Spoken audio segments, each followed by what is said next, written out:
Hello mga kamamshi! A day before kaming pumunta ng Manila Zoo, nag-book na ako online. Pag-book nyo nga online, makikita nyo yung operating hours and then yung rates nila. Mas maganda nga pong mag-book ka na online para hindi ka napipila dito. Ngayon, inahanap ko yung QR code kung saan ba isi-send. Tinignan ko na sa email ko, wala naman. So, ang ginawa ko, bumalik ako sa mismong website. Doon ko nakita yung QR code na pwede namin i-present dito. Happy yarn! Kung hindi nyo naman po makita yung mismong QR code, pwede nyo naman pong i-present ang proof of payment nyo dito. And then, wag pong kalilimutang magdala ng valid IDs. Pagpasok namin ng zoo, ito yung una naming nakita. Much better po na picturean nyo na yung map dito para hindi kayo maliligaw. At meron po kayong guide.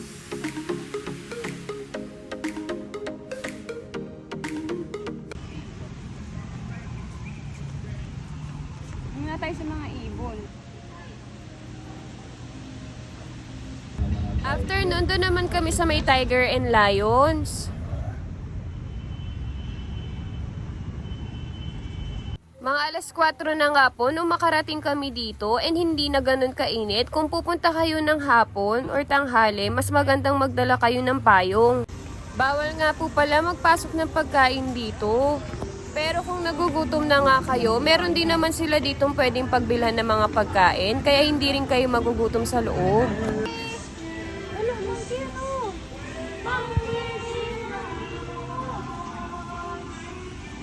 Meron din nga po palang playground dito sa loob. Na-tsak mai-enjoy ng mga bata. Dati nga hindi pa ganito kaganda itong Manila Zoo, pero tignan nyo ngayon sobrang ganda na niya. Sigurado akong mai-enjoy ng buong pamilya nyo yung ganda ng Manila Zoo ngayon.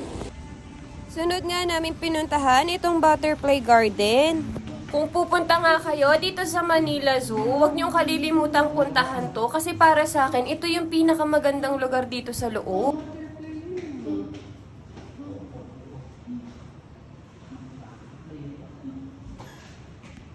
Hello! Pagod na kami agad ah. Pagod na mama, pagod.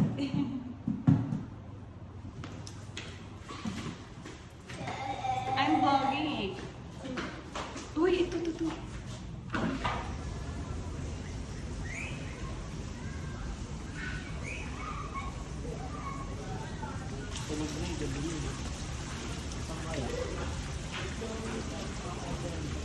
do not touch the butterfly. Hindi nga ako nagsisi na pumunta kami ng medyo paggabi na kasi ang ganda pala dito kapag paggabi na. Nakikita niyo ba yung view na yan? Sobrang ganda.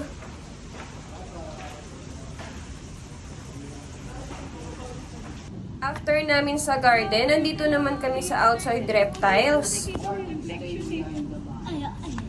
Ay, mga titita, oh. Grabe, nakita ko siya dito. Oh. Kakatakot, parang anytime, parang ano ka, dadakmain ka.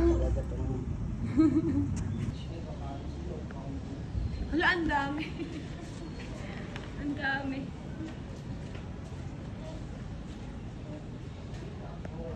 Kasunod naman ito, yung indoor reptiles. Hala, Lia. Look, Lia mo. Lia mo. Itong bata naman na to, walang katakot-takot sa ahas. Wala siya sense of danger eh. Ang sarap nga magpa-aircon dito sa loob. Tapos sinamahan ko naman si Liam dito sa may fountain. Pa-follow naman po ng Facebook page ko. Maraming salamat!